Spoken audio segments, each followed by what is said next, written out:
Don't miss 2.5.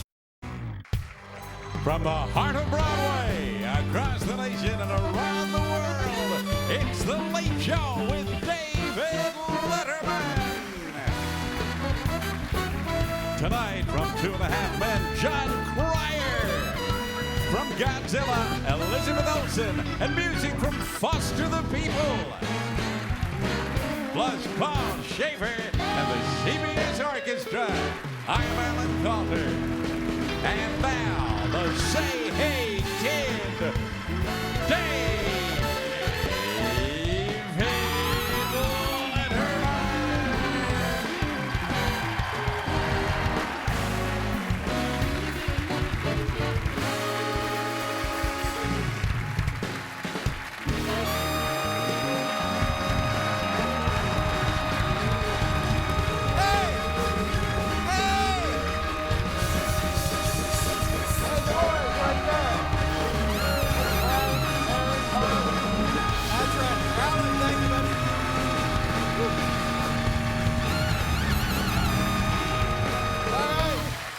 Thank you, ladies and gentlemen.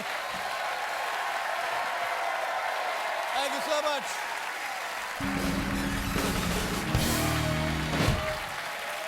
Okay. Thank you very much. Okay, easy. Thank you. All right. Well, it's certainly springtime now, ladies and gentlemen. Time to put up your wind generators. Hey, you know what I heard today? There's a guy in New York City out on the Upper West Side.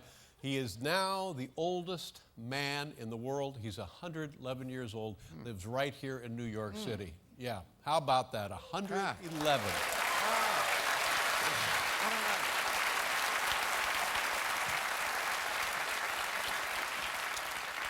His health care, his medical expenses are fully covered by Coolidge Care. Coolidge Care.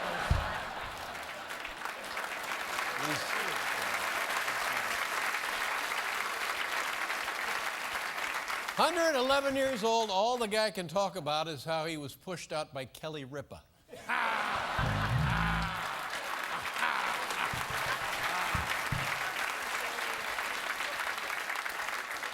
Have we done, here's a segment, have we done this segment before? I'm not sure, I don't think we It's have. called, this segment is called The Story of Us.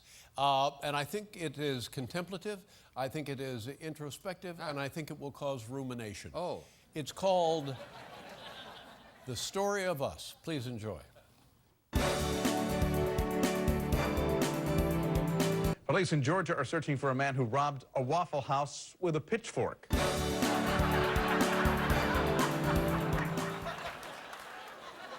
Hey, do you like food that is bad for you? Ah, of course, yeah, we all do.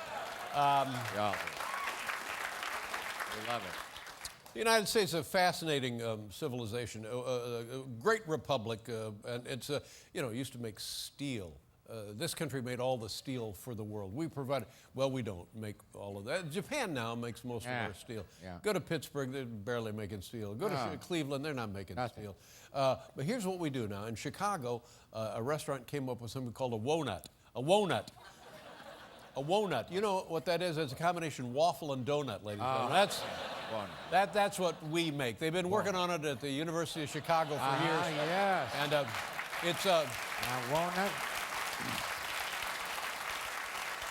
I know what you're saying, a wonut, a waffle and a donut, big deal. But I want to tell you something, it's not easy to get them to mate. It's very... No, because...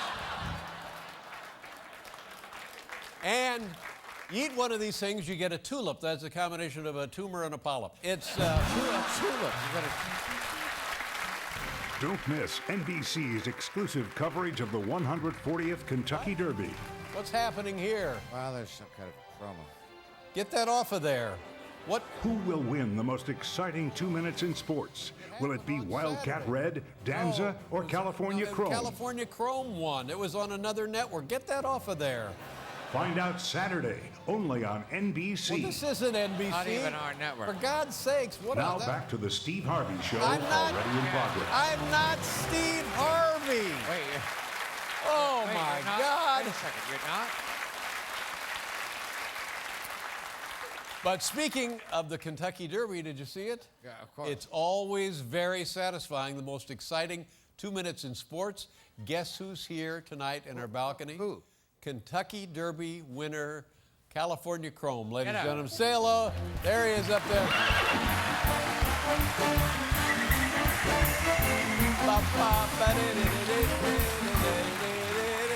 Attaboy!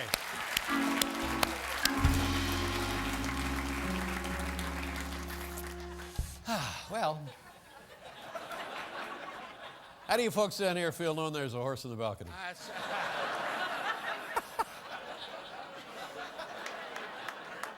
That's Steve Harvey. Boy, I wish I had his mustache. I'm telling you, well, God, you if I had could, that guy's mustache, you could just kiss my ass. You If I could, had that guy- well, you could. Look at that guy's Let's see mustache. it. Look at It's that. beautiful. You need Man. it. Well, that's what you need.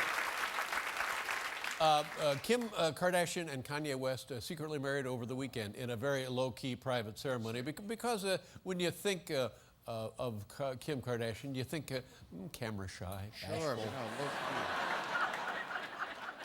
But they got married, and they have one thing in common. They're both deeply in love with Kanye West.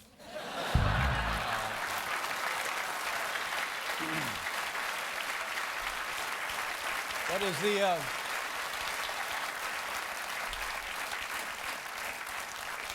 Is the horse still up there? California Chrome?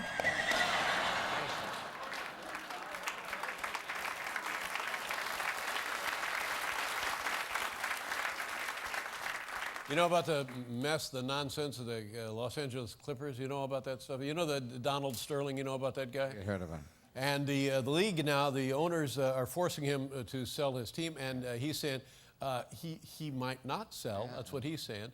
And he's also thinking of hiring a lawyer to sue the NBA. Honestly, this guy doesn't seem like he knows lawyers. Does he?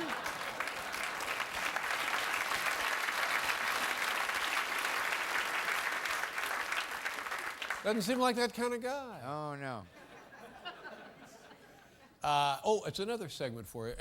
So now people are speculating, well, if he has to sell the Clippers, and by the way, he bought them for like $12 million. They're now worth nearly $1 billion. But $12 million, he's got to pay $400 million in taxes. It's crazy. Believe me, it's not just basketball. It's crazy stuff. So now people are speculating, well, who's going to buy? I heard Donald Trump would buy the Clippers. We heard Warren Buffett would buy the Clippers. We heard that Bill Applegate, the man who invented the computer, might buy the... The Apple... Is that his name, Bill Applegate? I'm not sure. Yeah. Could be. Could be. Yeah. And also Oprah Winfrey. Oh, Oprah she's Winfrey. thinking? So that's the segment. What if Oprah bought the Clippers? Oh, Let's see what that would be. And not only that, at the end of the day, he's having to guard the best shooter in the game right now. It's probably the most prolific move offensively at a point guard position in Steph Curry. It's constant. If Oprah Bought the Clippers is a production of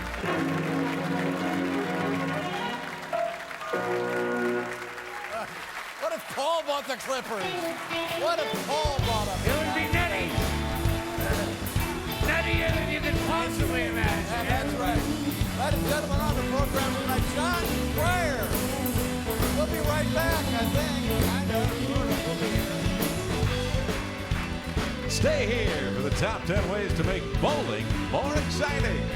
And Jon Cryer. Statistics Corner. If you flip a coin 1,000 times, well, that's just pathetic. The Late Show is sponsored by Ford. Go further. Need it.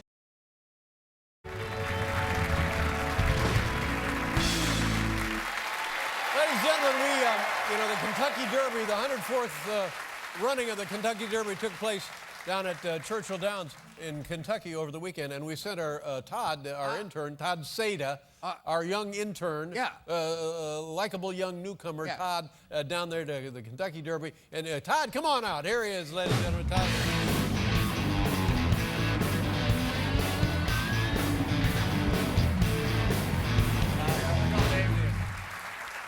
Wow, Todd, you have really lit a fire under this internship program. God bless you and thank you for that. Tell the folks, now where did you go to school, first of all, and then when did you begin your internship? I went to school at Ohio University in Athens, Ohio. Athens, Ohio, that's right. And I started my internship here in 2009. 2009, so you've been an intern in, that's 4 or 5 years? Something like that, Something like that, yeah. Yeah, good. How's that going? It's great. Now, so when you went to college, you were relatively close to Kentucky and Churchill Downs. You ever go to the Derby before? Never been to a horse race. Always curious about it, right? Yeah, always. It's one of those great single event sports that's known worldwide and doing it 140 years. I think everybody should go. You enjoyed yourself, right? Yeah, it was a great time. Were people nice to you? Yeah, people were pretty nice. All right. So you brought back some videotape. This is Todd now down at Churchill Downs for the 140th running of the Kentucky Derby. Take it away. Let's take a look.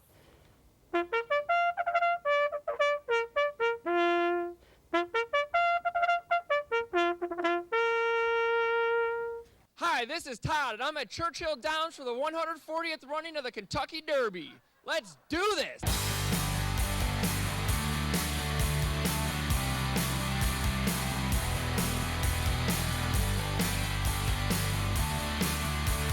As we continue here from the backside of Churchill Downs, will Rosie Napravnik. All right, I'm going to name some entries in this year's race, and you're going to tell me if they're real or fake. Okay.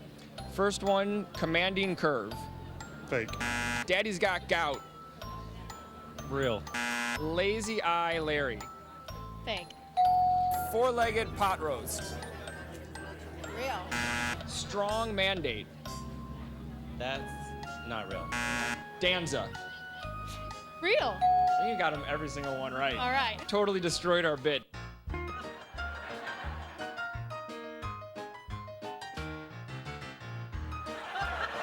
So, David, do you whisper anything to the horses before a big race? Oh, I certainly give them some encouraging words, yes. You're a beautiful animal, codename Ava.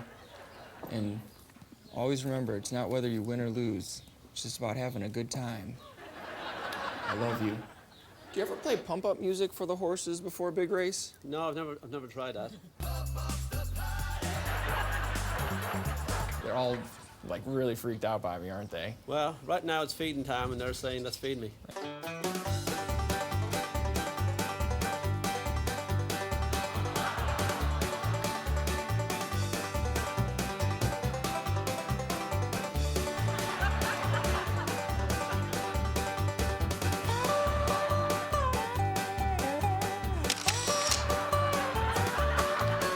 What's it like to race one of these horses on the track?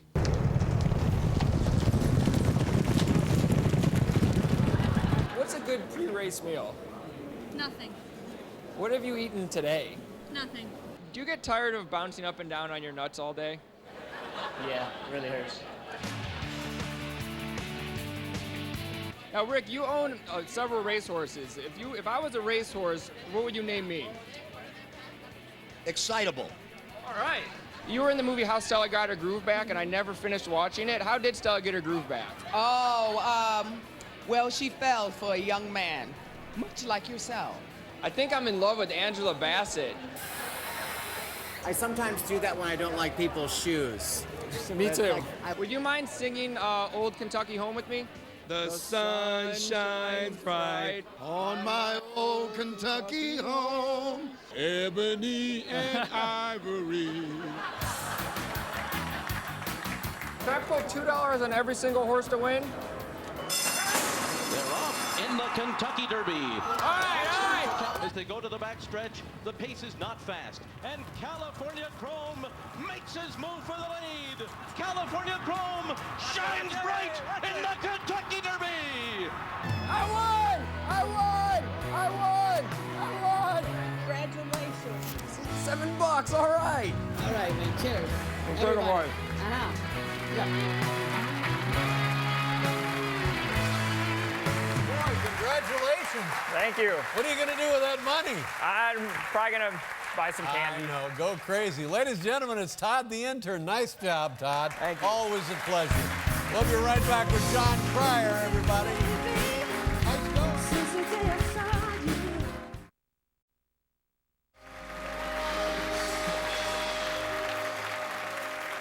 Ladies and gentlemen, our first guest is an Emmy Award-winning actor. He stars on the very popular television series 2.5 Men. The season finale airs Thursday night at 9. Here he is. Please welcome Jon Cryer, CBS, his own Jon Cryer.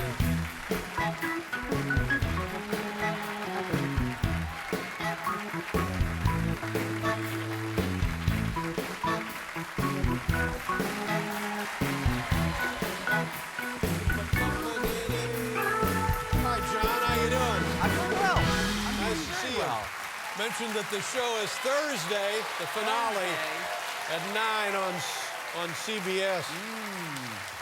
Is this a significant finale? Is this a what they call the cliffhanger? Is this what happens on the finale, or are we keeping it secret because it's so powerful? So explosive. Yeah.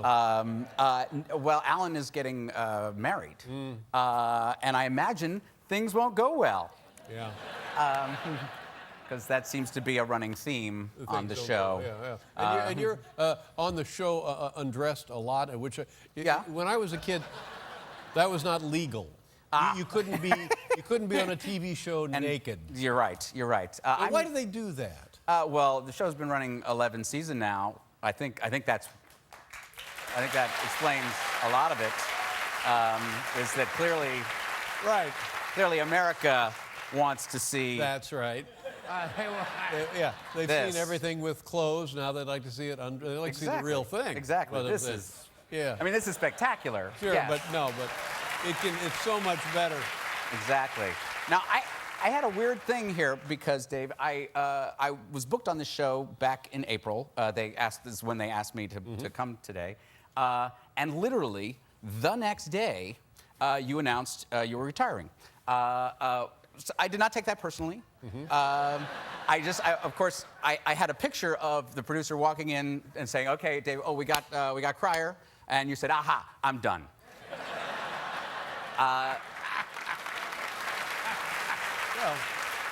But it got worse. It got worse because a couple days later, I said to my publicist, I'm going to be in New York for a couple of days. Why don't I do a couple other shows? And she said, great. You know what? The View wants you on. And I said, great. They booked me on The View. And the next day, Barbara Walters announces she is retiring. Wow. Exactly. So I'm wondering if, there's anybody you'd like me to get booked on next. No. I could do O'Reilly. Well, no, that's just saying. I can't speak for Barbara. But you're right about me. I'm sorry. Yeah, I knew it. I could tell. When were you injured for training for the triathlon? Is this recent or is this old information? I want to know. This is old information. Thankfully, that happened to me. Your triathlon days are over? Hopefully. I act like it's a mistake that you make. It's like, I accidentally joined a triathlon. No. That is not what happened. No, about a year and a half ago, I was doing a triathlon in Malibu. And I had a bike accident that was spectacular. I tumbled, and I would love to blame it on somebody else, but sadly it was totally my fault. And I managed to take off most of the skin on my. Now this comes after the ocean side. swim, then the bike ride, then the run. Is that how it runs? Yes. Okay. Yes. So you're in the middle leg of the triathlon. Yes. And what was the mistake you made? The mistake I made was they have those snazzy triathlon bikes that are amazing. They're amazing pieces of machinery. You actually steer them with your elbows because apparently the pros you can cut off like fully a second of your time if you're doing it like this instead of like this, like normal sane people. So you, yeah, I don't so know. I'm I'll doing take your- this. Yeah. And my front wheel starts to wobble a little. It's totally normal. It's not. It shouldn't be. For most people who are holding their bike like this, that's no big deal. Not a problem. But a guy steering with his elbows, it just gets worse and worse. And I just but the nice thing about it is it does make you grateful for all the skin you have on your body. Well, I think people like me, maybe like you, make the mistake of taking skin for granted. Exactly. Yeah. Exactly. Yeah. We feel like it's all over us. We don't think about it. Yeah. Exactly. It sloughs off us. That's the drop right. of a hat. You know. It's but it's miraculous stuff. If it weren't for skin, there would be organs everywhere. Everywhere. Everywhere. This whole audience would just be a sea of organs. How is? Now you also, I find this fascinating. You're writing a book. Yes. Now you're writing a book about what? About having been in show business for it's a long. autobiography. It's a memoir. Oh my God! It's a Have you memoir. done anything like this before? No. It's hard. Yeah. It's hard. There's like 3 different ways to spell two. The word two. Well, right there. That's crazy. Sure. That's an obstacle How are you for you right supposed to- there. How Good luck with that. But now, do you have a guy come out to the house and you tell him stuff? Yes. I tell him stories. He's a magnificent typist. Mm-hmm. And you know, and yes, he's been super helpful, and we're having a Now, great is time. this the kind of thing that people worry about? Holy God, did you hear Jon Cryer's written a book? Are they Well, worried? I know you are. In my case, actually. Yeah. Well, it's funny because people approach me and say, "Oh yeah, you're gonna blow the lid off that Charlie Sheen guy." But Charlie Sheen pretty much blew the lid off himself, didn't he? I mean, you can't really blow it any more than Charlie did. But for instance, when we read the book, will we be surprised to learn what? Well, I realized that the only way that I could really destroy Charlie's reputation would be to say, you know, like on Tuesday nights we had book club and we read Toni Morrison novels, and we had white wine spritzlers, you know. But in terms of you, forget Charlie. In terms of you, what would we be surprised to learn about you? Be surprised to learn about that me? we don't know. You know what? No, I'm not going to tell you. That's for the book. Dave, geez, I mean, you want me to divulge the, you know. I'm just saying, so this indicates that, in fact, there are surprises, things we don't, any dark side, anything that we don't know that it's going to make us shudder when we read it. You know, no, I don't do any of that stuff anymore. Anymore? No. No, it's gonna be, you know, it's mostly been, it's been an absurd ride. I think it'll show a lot of, you know, I was backstage. What about the haircuts? We have a yes. montage of haircuts. I want Yes, something that is from the the dark book underbelly. where people look at the book and they read it and they close it up and they put it down and they say, poor bastard. Yes. Is there any of that in there? Well, yes, because I've had much less a career than really a succession of horrifying hairstyles. Take a look at the haircuts. You tell us where yes, and when. Look What at is these. that? Exactly. What is that from? Now that's Pretty in Pink. Pretty in Pink. That's a pompadour. That's luxurious. You could throw a party in that hair. Thing hanging on your forehead. Next. Exactly. Next. That's Okay. good. That's okay. all right. That's all right. Still got a luxurious mane of hair, but what's going on the side? Well, okay, my character. This is hiding out. You look like a happy kid right there. Exactly. Next. And then next, and what the heck? Oh my gosh. That was Superman 4. I played Lenny Luthor, Lex Luthor's evil nephew. This makes me the belle of the ball at Comic-Con every year. Evil and I do my hair that way, and I just show up and, you know, Here we bathe in go. it. And that's a movie called Dudes. Now, it is not lost upon me that many of the movies I have done have titles that could be gay porn. There's nothing wrong with that. A career is a career, Exactly. my friend. I'm proud of it. I'm proud of it. Ladies and gentlemen, look for the book. What's the name of the book going to be? We don't have a title yet. It's still in My dark underbelly. Yeah. Ooh. Season finale, 2.5 Men, Thursdays, 9, right here at CBS. John, always a pleasure, my friend. The pleasure was mine. My best for your wife. Thank you very much. We'll be right back with Elizabeth Olsen, everybody.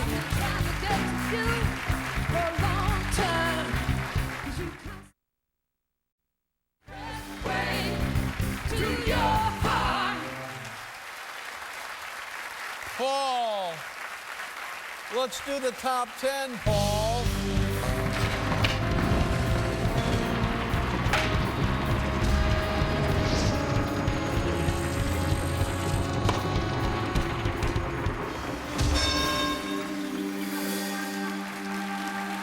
Okay, thank you very much. The category tonight, see if this means anything to you. It means very little to me. In fact, it means absolutely nothing. Well, hit me. The category tonight, you know, for the second year in a row, I say you know, but of course you don't know, but for the second year in a row, one of the premier bowling tournaments of the United States, the U.S. Open, is being canceled due to a lack of interest. No interest in bowling. Nobody cares. Do you ever go bowling up there in Canada? Sure. Up there in Thunder Bay? Up there, 5-pin bowling sometimes. 5-pin bowling? 5-pin, small ball, yeah. Yeah, we used to go bowling all the time. It was a big deal when you were a high school kid. Yeah, and a lot one of your fun. buddies' dads or moms would drive you over there, and you bowl for a couple of... shoes, you got special shoes. And then you got to come home, and that was Then a you big... got to come home. And there used to be a multi-lane, like 50, 60 lanes, complexes of bowling, and they used to cover it on ABC on Saturday afternoon. Bowling, Chris Schenkel and Chris Billy Schenkel. Whaloo. Is it Billy Whaloo? Yeah. And they would cover bowling. Billy Quaalude. Billy Whaloo. Billy Whaloo. And it would be the Firestone Open, and they would have guys. Firestone Open, and who was the big bowling star then? Johnny Petraglia. And another one. Dick Carter. Dick Weber. Dick Weber? Dick Weber. Yeah, Will Lee. But prior to Dick Weber, who would it be? Huh? Don Carter and Dick Weber. Yeah, prior to Dick Weber and Don Carter. Prior to that? Prior, yeah. No, the big guy, the big, huh? The what? No, not in the 40s, in the early 60s. The big guy, the big, huh? The big guy. He was a world famous bowler. Big. Earl Anthony was a great bowler. Right. This guy was even a different bowler. Norm Duke. No, never Norm Duke. Hey, we're the only thing on CBS right now. Let's find out the guy's name. That's correct. He was a predecessor to these guys. He was a bowling superstar and a large man. Huh?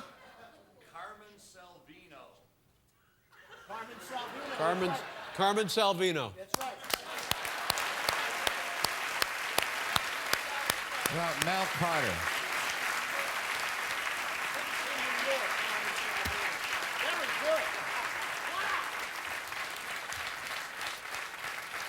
Wow. A guy from the audience. Doesn't happen.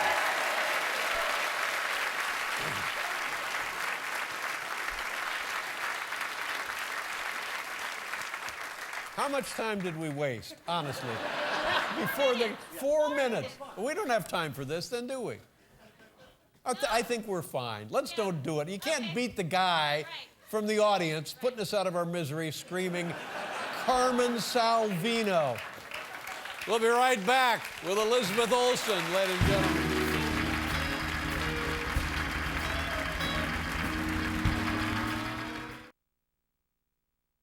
So, well, the Chin Dynasty. Tomorrow, Dave's got Mariah Carey, Rick Harrison, and the Wigs. It's outrageous. It's 2014, and we still don't have aerosol goat cheese.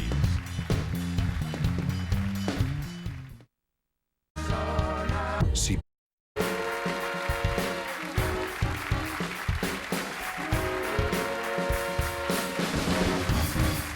Look at this, Paul. Yeah, what do you got there? I'm being told that the top 10 list was canceled tonight due to a lack of interest. Happens. Yeah, does it ever, buddy? Our next guest is a talented actress starring in a new film entitled Godzilla. Yeah, it opens May 16th. Here's the lovely Elizabeth Olsen, everybody.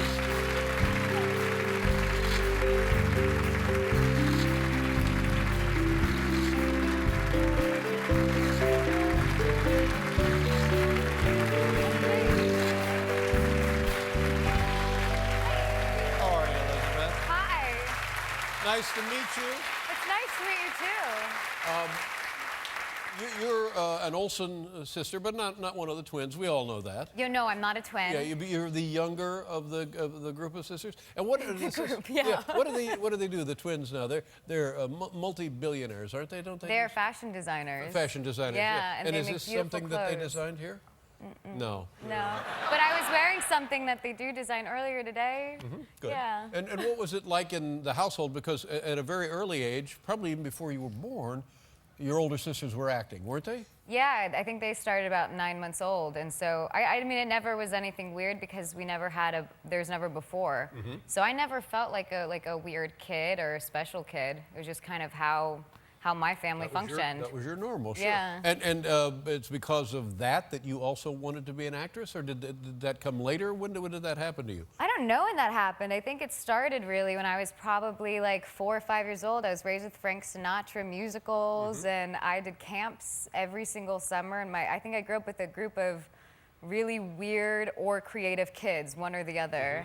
And all we did was make everything a musical or a play, and teachers kept retiring. And he was talking about before, Jon Cryer, about hosts retiring after he's a guest. Yes. And we had teachers leaving the school after we were their class. Wow. I don't know if that was a good thing or a bad thing, like leaving with a bang or because they're exhausted. Well, I think we have to, at this point, give teachers a lot of credit because that does happen, and kids can get to you. Oh, God. They can get to you in ways. So God bless teachers.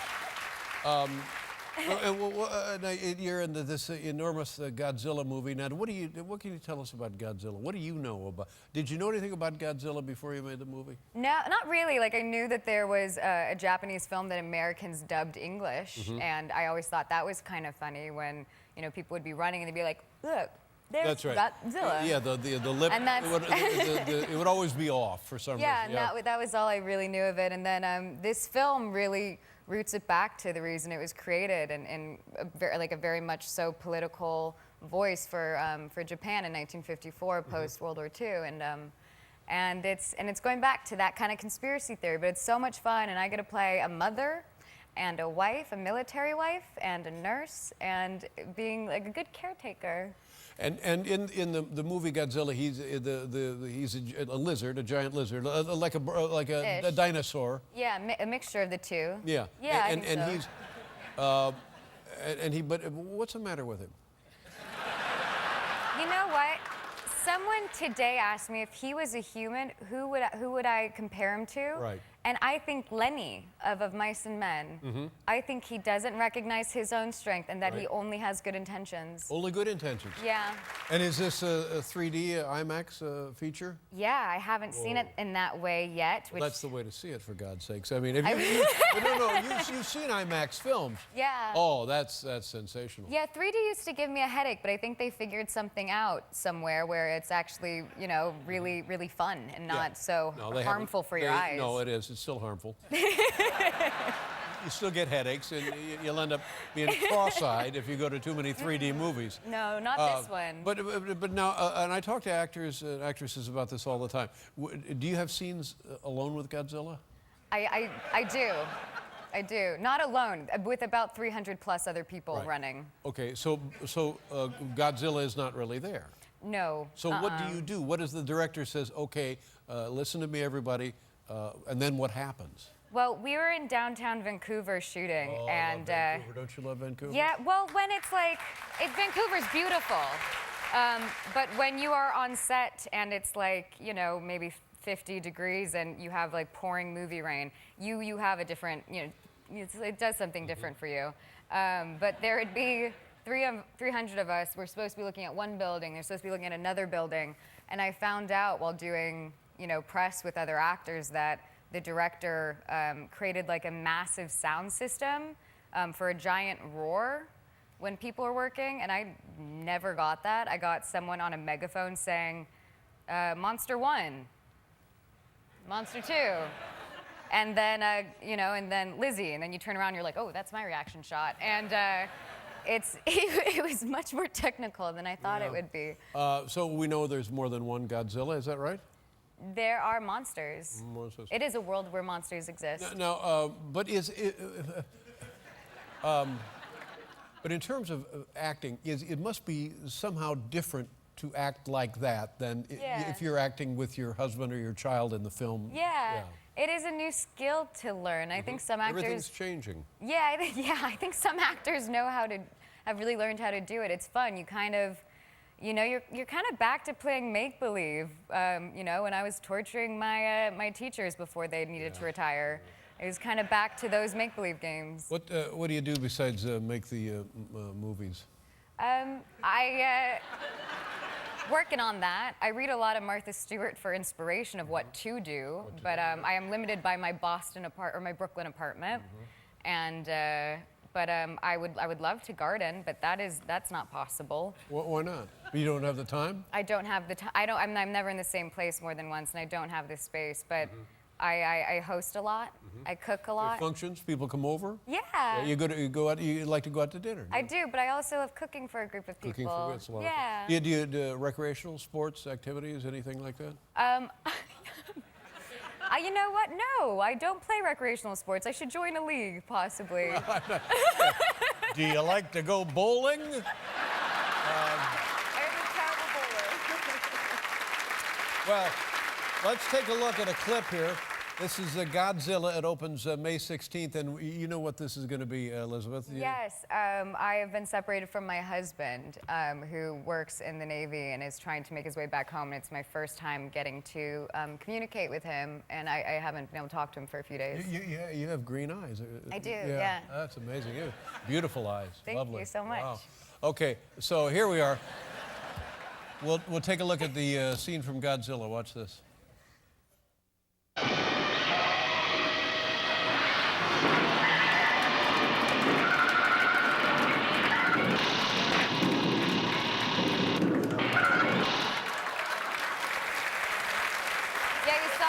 Phone involved and all of that good stuff, yeah. The CGI has done wonders. IMAX.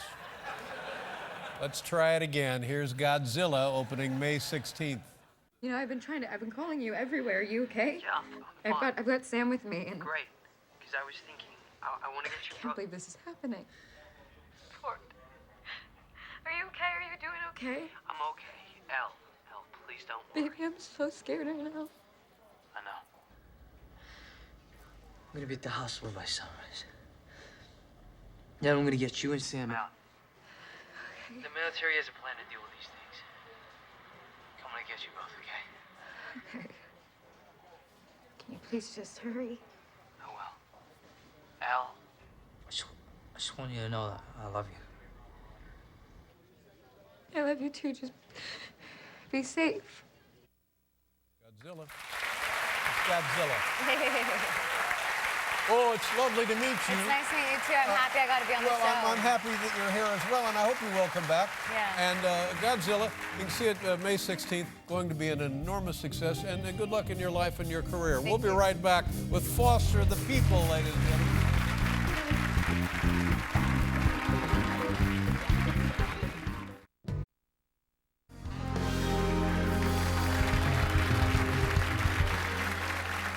Our next guest, a Grammy-nominated band. Their second album is entitled Supermodel. Right there it is. Please welcome back to the program, Foster the People. Take it away, kids.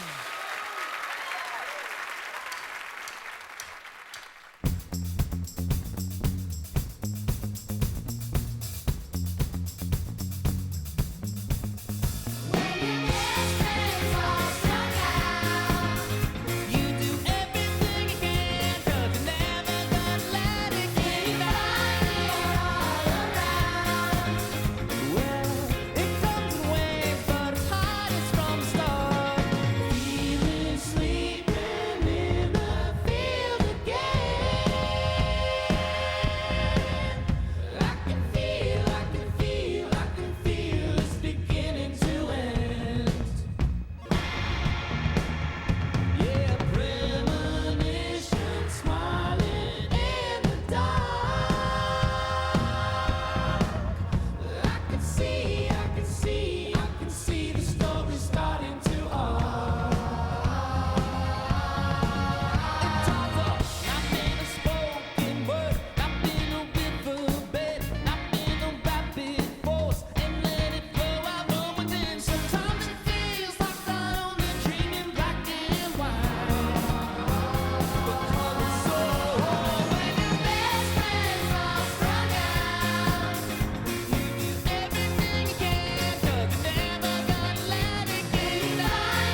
I enjoyed that. Very nice.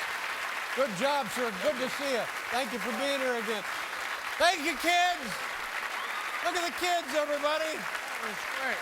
Foster the people and the kids. The album is Supermodel. Thank you so much for watching. Good night, everybody. Now, stay tuned for Craig Ferguson. This is Alan Calder speaking. Good night, everybody. Close the damn door!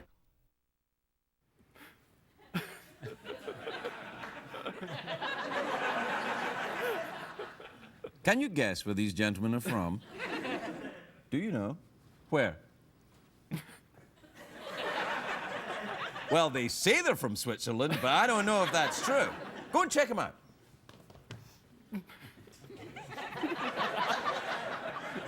Okay, get out of here. When I tap you on the shoulder,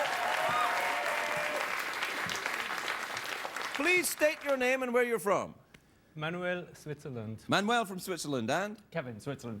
Kevin from Switzerland? Is that a Swiss name then, Kevin? Yeah, sure. Have you ever met before? Oui. Did Like you just the two speak- of us. Oh yeah, I thought you were I thought you were lapsing into French there for a minute. Because the languages you speak in Switzerland are Swiss German, of course, and French. French? Italian. Yes. And Swahili. Quite like it, yeah, Romansh. Romansh. Yeah. What's that? I can't speak it. It's like, I don't know. What's it like? Italian mixed with, like, basically German French. Oh, I see. Pretty wrong.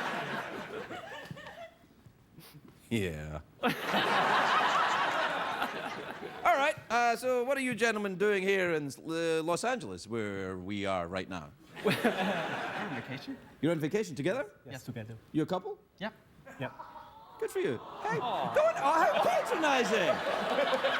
How patronizing can you be? Oh.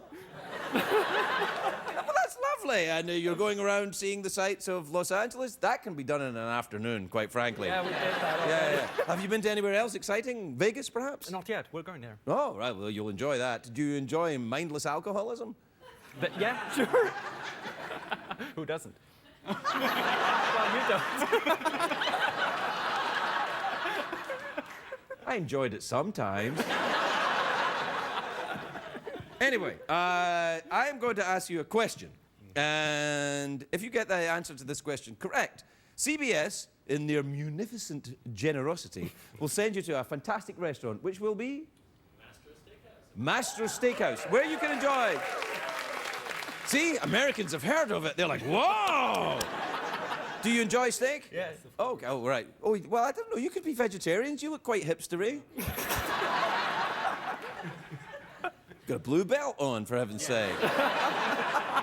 You were unsure about that belt today, weren't you? Yeah, I knew you were, because I pointed it out, and you were like, oh, and you were like, I told you, don't wear the blue belt. It's okay, man. It's like it's a little lively from whatever else is going on. That's all. You're on vacation. Have a good time. All right, here's the question. In the Swiss Army penknife, famed by your country, you know, the knife that, you know, that makes all the things come out. How many things are actually in a typical Swiss Army penknife? How many pieces come out of it? 2 or 3. No, more than that. No, actually it's only 3. Oh, really? Yes. 3 is a great answer! You guys have a great time. Enjoy the United States. Thank you for remaining neutral at all times. We'll be right back, everyone. We'll be right back.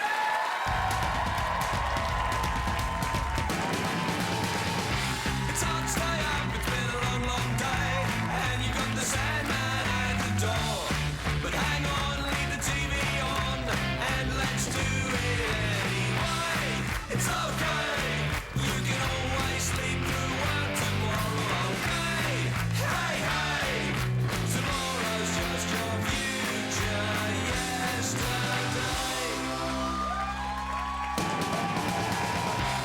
The Late Late Show with Craig Ferguson, sponsored by Advil, the pain reliever that's built to be as fast as it is strong.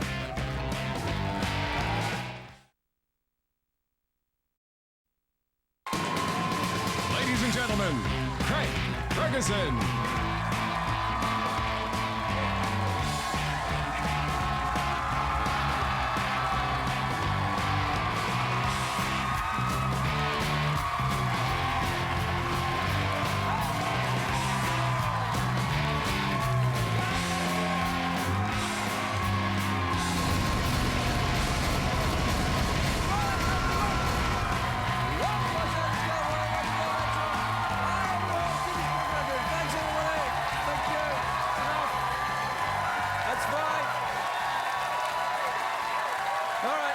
Great, that's really good.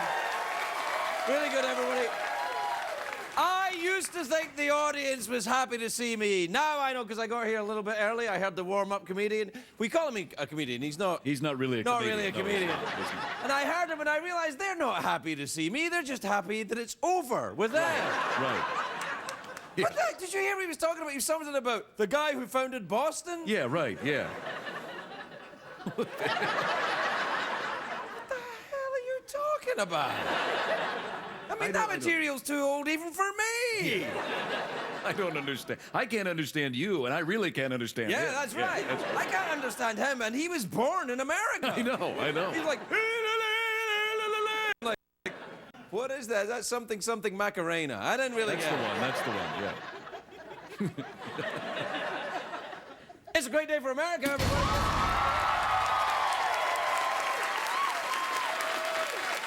Not such a great day. Not such a great day if you're one of our brothers and sisters who live in Russia and you like to swear. You know I like to swear. Oh, I know it. Vladimir Putin has getting that way. He's outlawed the 4 dirtiest Russian swear words. I know. Anybody who says them is going to be fined. I'm like, how are Russians supposed to describe what they're doing with their troops in the Ukraine if they can't use that word? Yeah. Can you, let's make up Russian swear words. All right. All right, then. Bolshevik. Bolshevik. Sir. You know, there's a very revealing interview with Monica Lewinsky in the new issue of Vanity Fair. I bet Bill Clinton's desperate to get his hands on it. And also the magazine. Yeah. Vanity Fair is Bill Clinton's favorite magazine. He's like, I like them thick.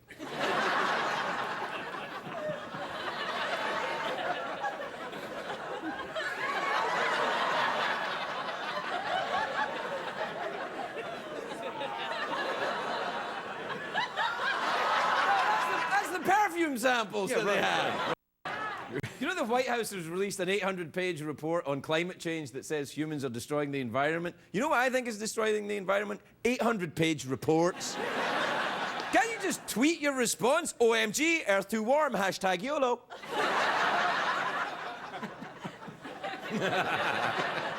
There's a big celebrity birthday today, George Clooney, the gorgeous George, as he's known to me. Happy birthday, George. It's also Sigmund Freud's birthday. Now, Sigmund Freud and George Clooney, very different, of course. One's a respected older man who gave people cocaine and was obsessed with the penis. And the other one, Jeff? Sigmund Freud. Sigmund Freud. I celebrated Freud's birthday like I do every year with a large dinner of cucumbers, sausages, and bananas. Yeah. And then I said my favorite Russian swear word. Yeah. Wait a second. Anyway, everybody knows Freud was all about that. Freud thought that every woman had penis envy. I know. I don't think that's true. I think it's a complete fallacy. I hold it as a boner contention. Yeah. Although I am a big fan of Sigmund Freud, because I'm a big fan of therapy, it combines 2 of my favorite things, talking about myself and lying down. But if he were alive today, I'm sure Freud would watch this show and say, I can't help this guy. This is no good. Who wants to do a line? Sigmund Freud was famous for his love of the nose candy. You know, the old bouncing powder, the coconut dust, the Austrian snow. I'm talking about cocaine, because Freud was from Austria. It's in Europe. Do we have a map of Europe? Come on, we must have. There you are. There's there. Drunks, tattoo, Dragonland, all that. Hole in the wall where a man can see it all. There you are. No, that's the lesson for Yeah, I tonight. like We're that, done. Yeah. I like the one, drunks. Well, show me the map again. there, yeah. Drunk. Where's the drunks? Yeah. Yeah, and then Wankers. you know, Hasselhofberg is looking. I see that the Ukraine is now just Russia. Yeah. Right. Good stuff. Top shelf, boss. Good stuff. Top shelf entertainment. Top shelf, man. Is available Comedy on gold. CBS. This is it. No, this isn't No, it, but this it's is not available it, on CBS. but it is available. Yeah, that show, that other show they've got is good. What's it called? Oh, the 2.5 guys. 2.5 Guys. Yeah, that's awesome. Is it? What age is that kid still on it now? No, he's gone, man. Really? So what is it? It's just two guys? Yeah, it's 2 guys, and I think Gary Busey is now playing the kid. Okay. Tough times, yeah. Well, get us to a commercial then. Okay, certainly. On a conscious level, you want to change the channel, but subconsciously you enjoy the pleasures of the late-night douche. Also penis.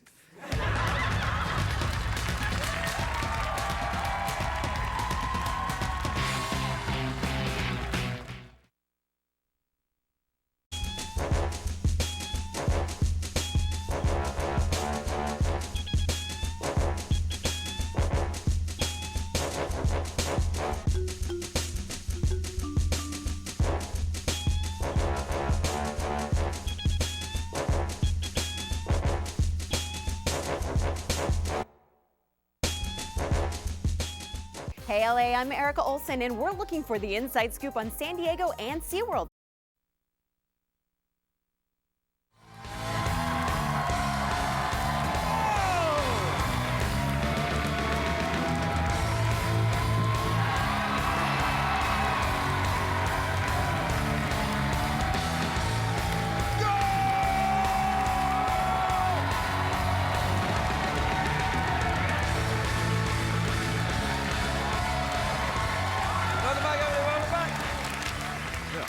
You know, I know we're going to get emails about it, so I'm just going to say it now. There's going to be emails, people saying, Craig, wait, when you kicked the ball into the air behind the stable there, it seemed to somehow bounce off mid-air and come back again. Right. Shut up. People will phone about it. They'll phone up. People I know, will they phone will. up. They will.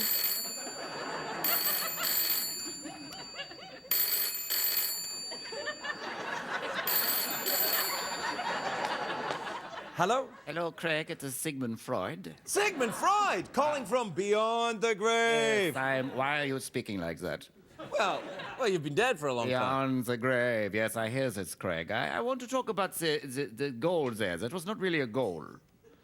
Yeah, it was. I got it right into the back there. You put the ball into the square peg, so to speak. What do you think this symbolizes for you, Craig? Penis? This is correct, Craig.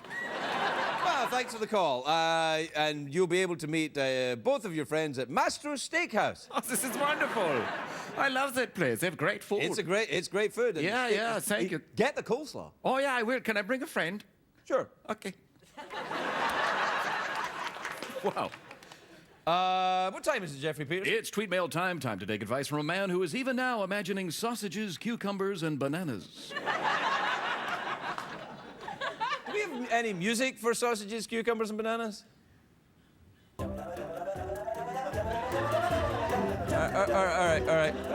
right, I'll take that as a no. We don't have any music. No. Tweets and email jingle? Yeah. We'll just... There you go, done. All right, this is from Carl Friedrich in Greifswald in Germany.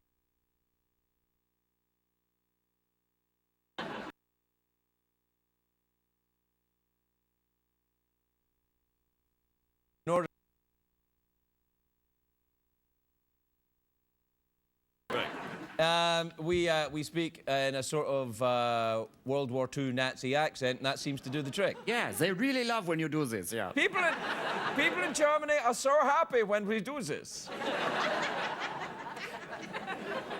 Carl Friedrich says, Craig, we need a late, late show in Germany. Come on over in 2015.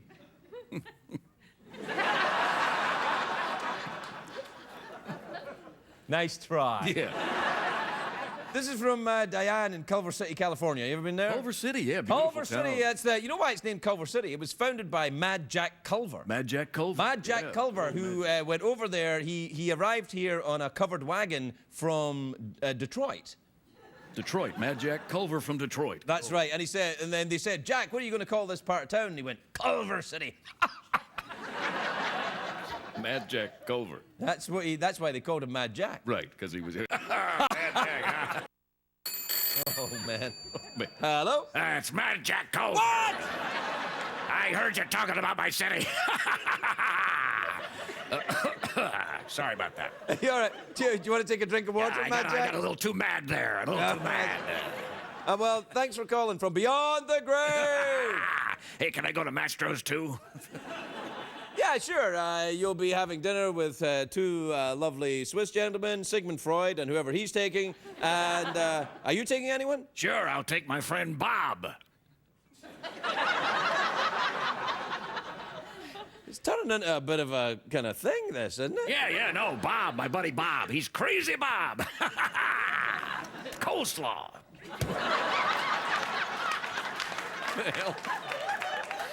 Ooh, man. She had a question, but I forgot to read it. This is from Fred in Colorado Springs, Colorado. Ever been there? Yeah, sure. What did you like about it? Sure, the trees. The trees, yeah. Dear Mr. Ferguson, every time I pass gas, my wife says, keeping it classy till Christmas.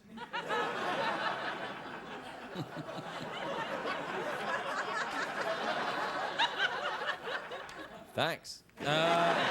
This is from Mel in Brooklyn, New York. Ever been there? Yeah, sure. You know what? Brooklyn's changed from when I used to go there back in the day. It was, to buy stuff that's considered illegal in many countries, including the United States. Yeah. But now Brooklyn is all kale and stuff. Kale, yeah. Kale, you can get bananas, cucumbers, sausages. Yeah, sausages. Sure. You like a nice sausage, yeah. Anyways, Craig, if you have no toast, it can be problematic to have an abundance of jelly. Well, you got that right, Mel.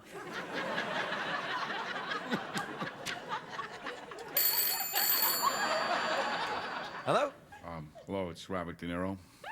Robert De Niro? What do you want? I mean, are you calling from... Are you all right? Oh, no, I'm not dead. I'm not dead. No, you're not dead. Okay, good. I was just wondering if I could get a free dinner at the steakhouse over there. That was the only reason why you'll be joining Sigmund Freud and his friend, two lovely gentlemen from Switzerland, Mad Jack Culver and Crazy Bob. You going to take anyone yourself? Yeah, no, I'm just going to go myself. Is that a problem with you? Well, you sound a little aggressive. Are you talking to me, Craig? Craig, I can see you. Break your legs, Craig. This is from Connor in Toronto, Canada. We've been there. We saw Gary Newman there. No, remember? it was great show. We went to see a great show. It was Gary down in the park with the friends of the cars, and all the cars are coming. A car, the friend in the car. Remember? That was really good, man. Thanks, man. I had a really good time. I really like Gary Newman. He's the father of modern English electronica. Yeah, he is. He is. I think so. I mean, you could argue David Bowie, of course. Yeah, David Bowie. David Bowie is only short of thing. I wonder if he would. Hello. Hello, it's David Bowie. How are you? David, I was just doing an impression of you. I'd like to go to Mastro's Steakhouse if I could. Certainly, David. Who do you? You'll be joining two nice gentlemen from Switzerland. Robert De Niro, who'll be on his own. Crazy Bob. Mad Jack Culver, Sigmund Freud, whoever he's taken. I think that's it. Who are you going to take? China Girl. Coleslaw. What's going on over there? Ridiculous.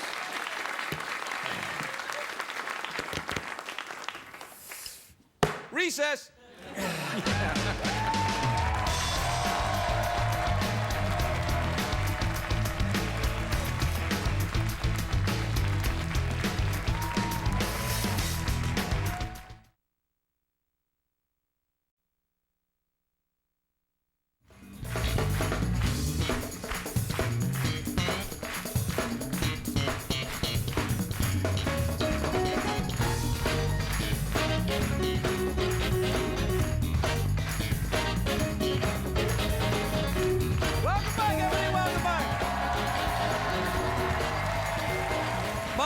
us tonight, a sensational actor. He stars on Fargo, Tuesdays on the FX network. Take a look at this.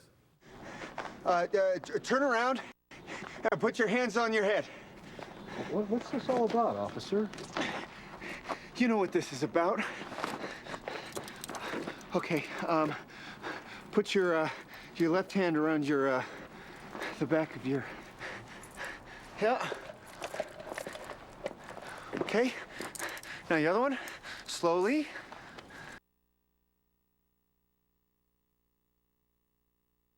On what charge? We'll figure that out at the station. Colin Hanks, everybody, Colin Hanks.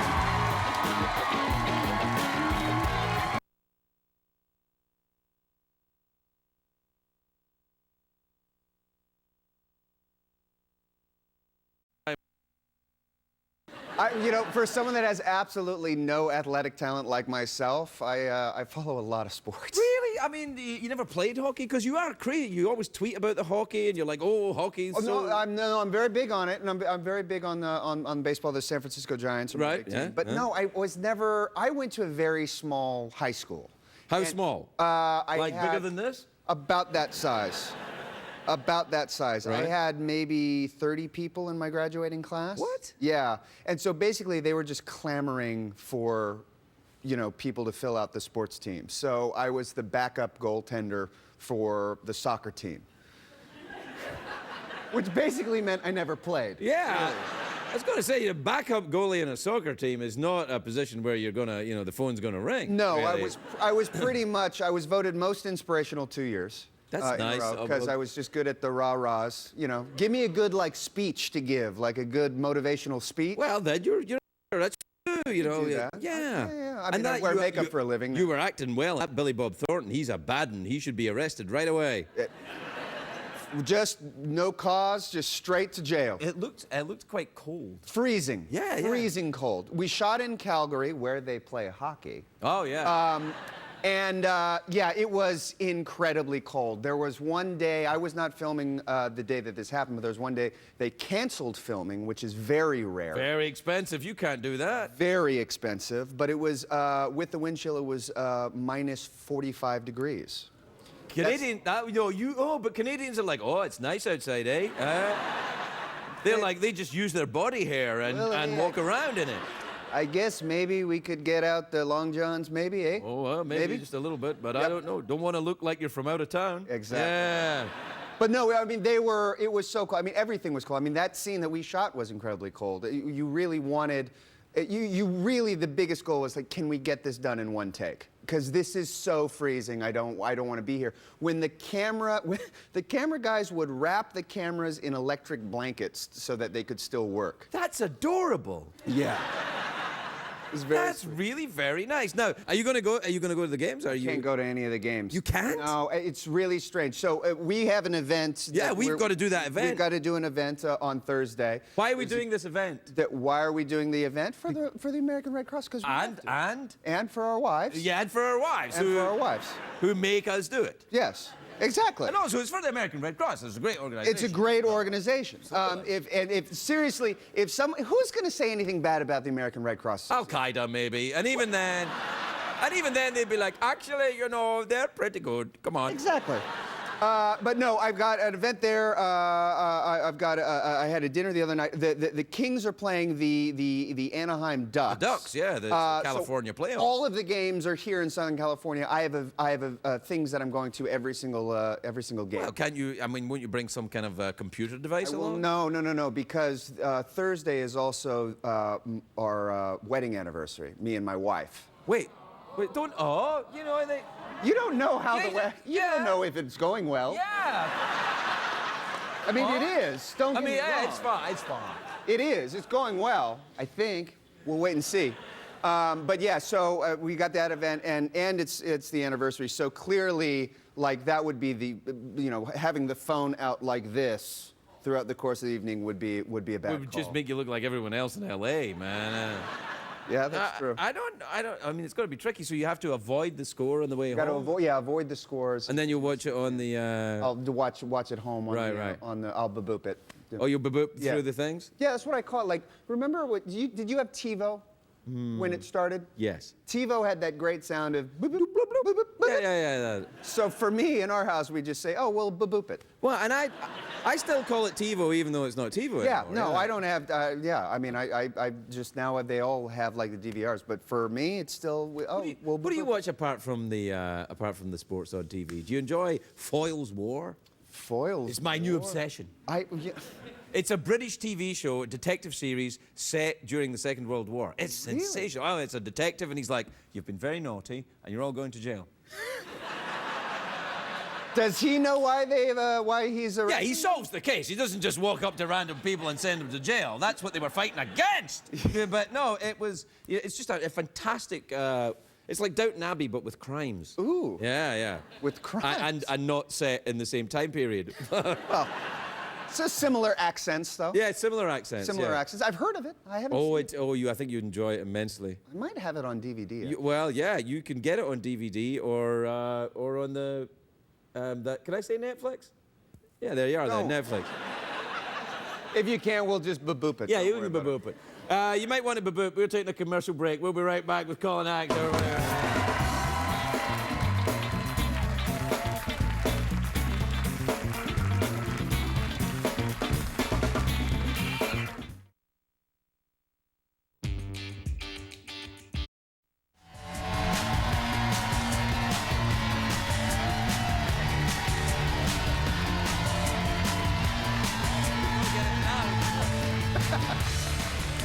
Welcome back, everybody. I'm here with Colin Axe. We were talking about his, his love of hockey and his wife, and how hockey will never win.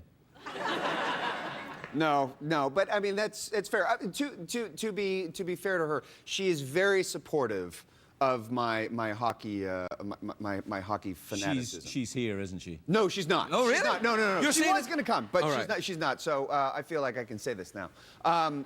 No, she is always very supportive. She refers to herself as a hockey widow during the playoffs. Okay. So she understands that the games are very important. In fact, for an example, this is a classic story. When the Kings won the Stanley Cup, I had gone to games through that whole season, and I said, "Sweetie, I think this is the night. I think." What was that? 2 years ago? A year ago? Yeah, 2 years ago. I said, I think this is going to happen. Do you want to come with me? She said, yes, I'd love to. And she wore the very first hockey jersey I ever bought, and it was very sweet. And we're on our way to Staples Center. We're having a great time. And I got into a car accident. Oh, Lord. In her car. And she was just, she was kind of biting the tongue a little bit. She said, okay, well, nobody's hurt. We're okay. And I said, can we still... we're still going to the game, yeah, right? And she said, yeah, we're still going. I said, okay, great. So we go, and I have a great time. I have a blast. And when the Kings won the Stanley Cup, I was a little deep into my cup, so to speak, and I got a little emotional, and I may have cried. Thank you. Now, she's very understanding, but again, to a point. So as soon as she looked at me, she goes, are you crying?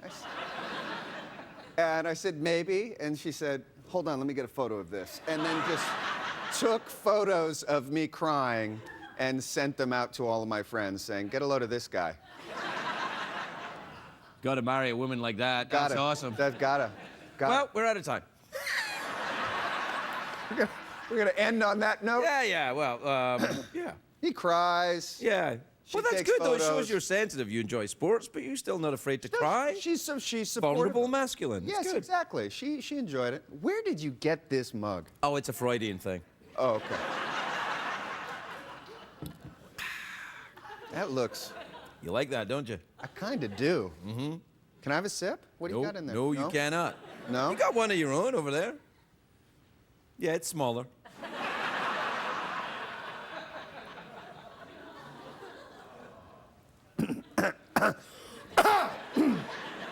Oh, it's smaller, but it carries a big wallop. There you go. Colin Axe, everybody. We're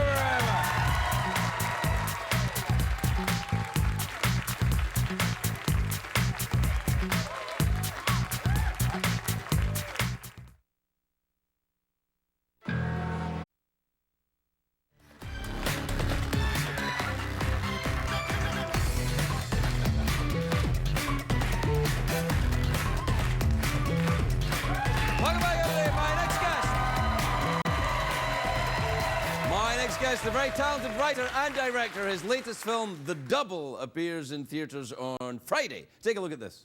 I know the policy, but my printer is actually broken again. So, how's your growth? Yeah, no, the creepy guy's here again. Yeah. Hi, creepy guy.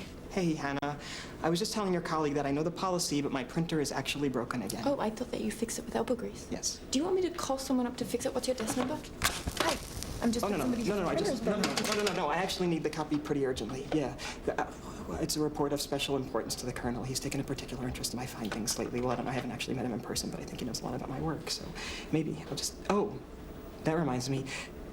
You had your date with James, did you? Was that last night? Richard Ayoade, everybody. Richard Ayoade.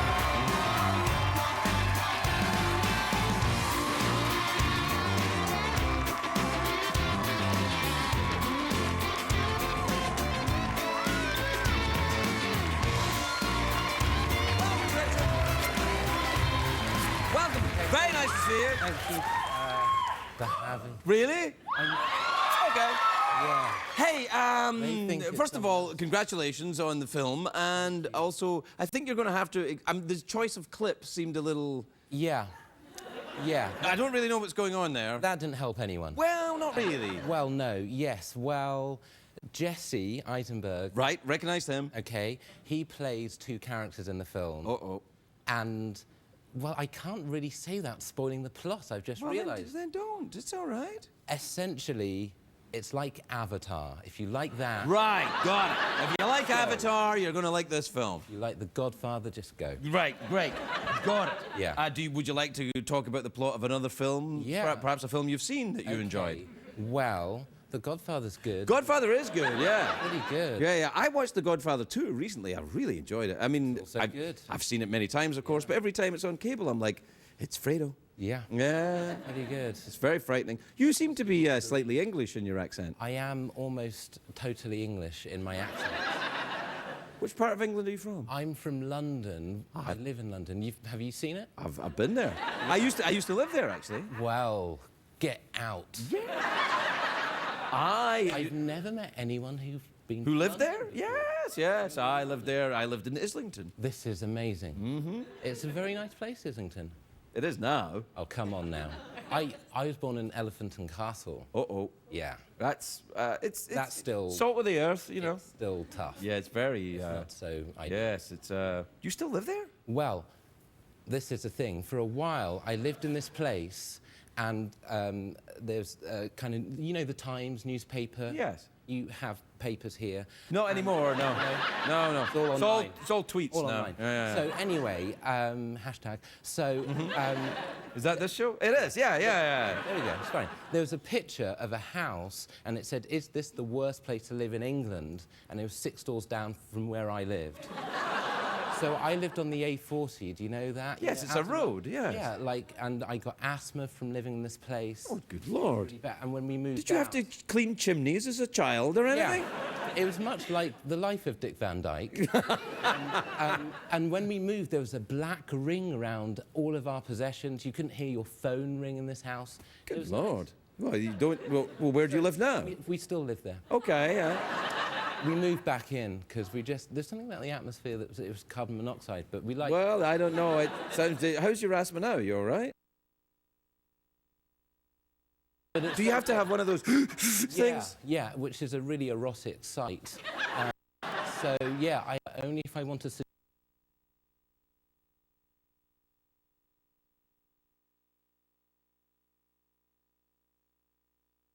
Into a sense of randiness, I guess. I think pity. Pity? Pity sex is still sex, my friend. Well, it's something. Yes, it certainly is. Something. Have you seen Foyle's War? My brother-in-law is in it. Shut up! I will not. Who is he in it? Well, I haven't seen it. But all right. He's called Lawrence Fox, and his wife. He played that. Yes, and he's married to Billie Piper, who was here. Yes, she's my sister-in-law. Oh, shut up! Not shut up. Oh, that's amazing. Out. Yes. So, well, there you are. But yet your brother-in-law, who you so admire and respect, but you never watched him when he was in Foyle's War, man. Out of admiration and respect for Well, him. that's fair enough. Is the show very popular in Britain? I don't really know what's going on in any walk of life. So, I mean, it might be. Are you a loner type? I'm inside a lot. I'm okay with that. Yeah. Is it? Do you hate people? I'm not nuts on people. I mean, my default position is no. I think I like you very much indeed. I don't know. It's okay. I mean, if I meet a new person, I'm not like, hey, this is going to be good. No. I'm generally, this is not going to. Well, because most of the time you're right, and then if you are right, you're not disappointed. Yes. So, are you in therapy at all? No. Well, you are not. Really? So Okay. don't you think? How do you find it? You're in therapy? All the time. Is it good? I find it's interesting in a way of kind of sort of taking an inventory of yourself, you know, Right. and kind of finding out, that's why I make such questionable choices. Right. You know, But how can you trust yourself to be delivering accurate information? Well, now you've just ruined therapy for me. I know. No, I think you don't trust yourself to deliver accurate information. You just deliver information without judgment and allow the therapist to interpret whatever information you give them. You're able to do that? Well, it's a trust situation, you know. You see, I'm out. I'm out. No. Well, let's give it a shot. You tell me a piece of information about you, and I'll play the role of the therapist, which I'm not qualified to do, much like Dr. Phil. Okay. Okay. I occasionally use my inhaler for the purposes of seduction. No, that's not true. I drink a lot of Coke now, and I'm worried that I'm too close to you. Because, you know... Oh, you're going to pass gas, or... I think I could expel. Are we talking upstairs expel or downstairs expel? I'm talking about anything. Oh, expel, all right. I'm talking about anything. Well, first of all, it's a perfectly natural bodily function. Why would you be ashamed of it? Well, I'd feel it might end up looking like a mark of disrespect or a comment on the proceedings. Oh. No. No, do you worry about being disrespectful to other people? Do you worry about what other people think of you? Look, I am wearing these socks, so I can't be that concerned. So, that's good.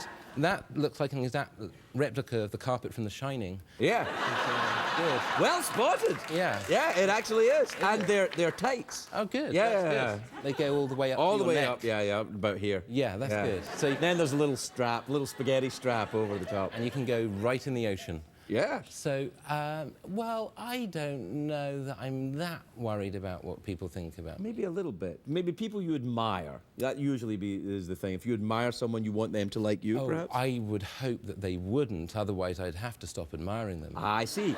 Now, this is the Quentin Crisp dilemma. This is the Groucho thing. Right. Well, the Groucho thing, not being a member of a club that would have you as a member. Yeah. Quentin Crisp had a great one because he was gay, of course, and he used to say his ideal man was a large, dark, heterosexual male. But of course, the minute if that man was interested in him, he would no longer be interesting because he would no longer be heterosexual. However, I put it to you, that's a safety device to keep people at a distance.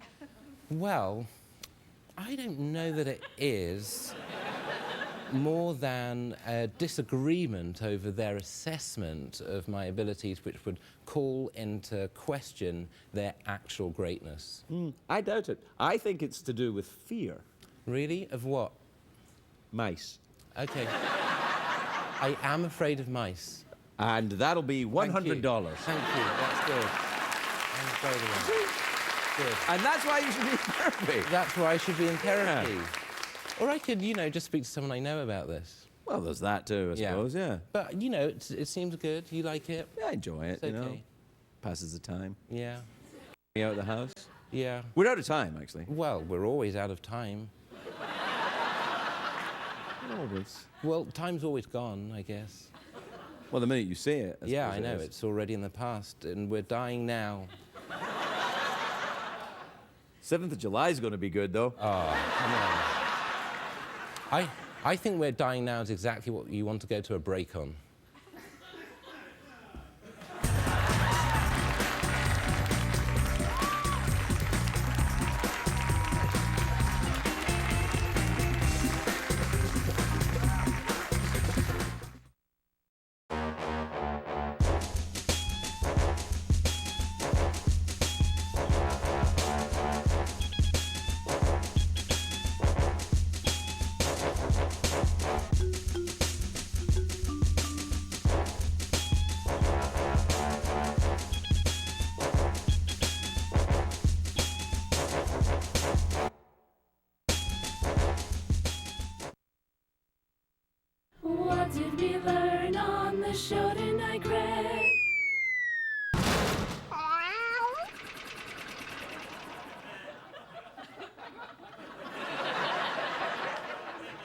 And that was the closest we could afford to a clip of Chitty Chitty Bang Bang. Say goodnight, Jeff. Good night, Jeff. Good night, everybody.